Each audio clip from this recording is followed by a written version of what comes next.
paggising mo, Actually pa, sabi kasi ng rescuer, gising daw ako. Bukas na mata ko. Parang bukas na mata ko, sabi nila, tapos walang tigil na kaway yung kamay ko. Makikita po yun sa video ng mga nagbibideo po ng mga dumadaan. Makikita po gumagano talaga yung kamay ko, taka yung pa ko. So sabi nga ng rescuer, kung hindi ka gumagalaw, sir, consider ka namin na wala na. Kasi sa tindi ng aksidente na nangyari sa inyo, sa dami namin nire-rescue dito, napakalala nung sa inyo. Pero dahil gumagalaw ka, kaya nalaman namin na buhay ka. So ingat na ingat silang may may labas. pero wala kang malay. Wala po akong malay. Then nung lagay na daw nila ako doon sa stretcher, tumayo daw po ako. Bumangon, tinang ko daw yung paa ko, tapos gumanon daw sa kanya. Nung sabi ko, binibiro mo ata ako kasi nagpunta sila sa burol. Hindi sir, may kopya pa kami noon. Pero nung nagkamalay ka na, Nagkamalay po ako sa ospital na. Then nung magkamalay po ako, pagmulat naman ako karoon ako ng malay, nakita ko yung pulis saka dalawang foreigner na ka-church namin. Tapos pumikit po ko agad. Kasi sabi ko, nagdadrive ako. Pumasok agad sa isip ko, nagdadrive ako. Sabi ko, bakit iba yung nakita ko? Kaya nag-pray ako sa Panginoon. Sabi ko, Panginoon, nagdadrive ako, bakit iba nakita ko? 3 times ko ginawa po yun. Pagmulat ko, sila pa rin.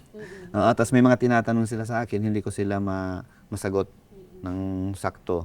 Kaya yung binalikan nila ako kinabukasan. paano mo nalaman na namatay yung pamilya mo? Nagtatanong po ako doon sa mga nagbabantay sa akin. Sabi ko, asan po yung family ko at saka mga sakay ko? Sabi nila sa akin, nasa baba lang daw. Tama naman, nasa baba. Pero hindi nila sabi sa akin na wala na pala. So, hanggang sa kinabukasan, nandun na ulit yung pulis, mga doctors, nurse, saka mga ibang mga sa hospital. Nang bigla kong marinig na, siya yung sole survivor. Ganun katindi. Grabe. Nung marinig ko yon, hindi lang po ako durog. Tunaw.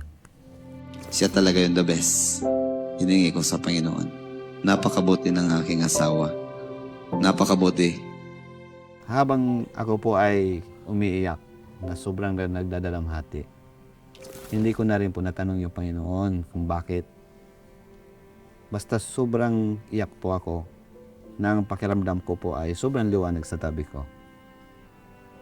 Imagination. Sobrang liwanag talaga sa tabi ko. Tapos umakbay pa sa akin.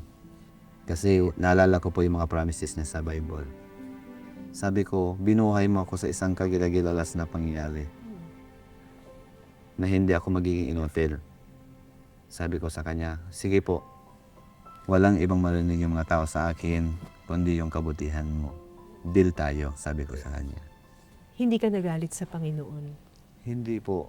Nung time po na yon, yun po yung hanggang po Tinanong ko ngayon. lang po ito kasi Opo. usually po pag may traumatic na nangyayari sa buhay natin, ang default ng ibang mga tao ay, bakit nyo naman binigay ito sa akin? Napakabait kong tao. 'Di ba? Hindi kailanman sumagi sa isip mo Hindi yun. po. After ko po makipagdala sa Panginoon, wala na po akong galit. Hanggang po sa ngayon, wala po akong galit. Kaya po nung pag-uwi ko, yung sabi ko doon sa ka-church namin, pwede ba natin balikan yung driver? Sabi ko. Sabi niya, bakit? Sabi ko, paano kung may pamilya yun, mayroong anak, at yung anak ay nagdididi pa, maliit pa. So sabi ko, wala yung provider.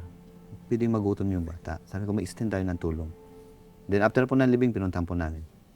At nag-extend kayo ng tulong doon sa driver. Pagdating po namin, kalalabas lang daw, sabi nung pulis. Kaalis lang po, ilang oras lang. So nakapagpiyansa daw. Kaya sabi ko, sige, makapag-provide na siya sa kanyang family. Uwi na rin po ako. So ngayon yung driver ay nakapiyansa? Nakapiyansa pa po sa ngayon. Napatawad mo na siya, sabi mo. Opo.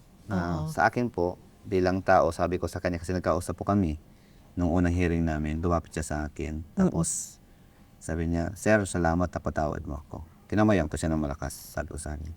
Ikaw kako bilang tao, napatawad na kita.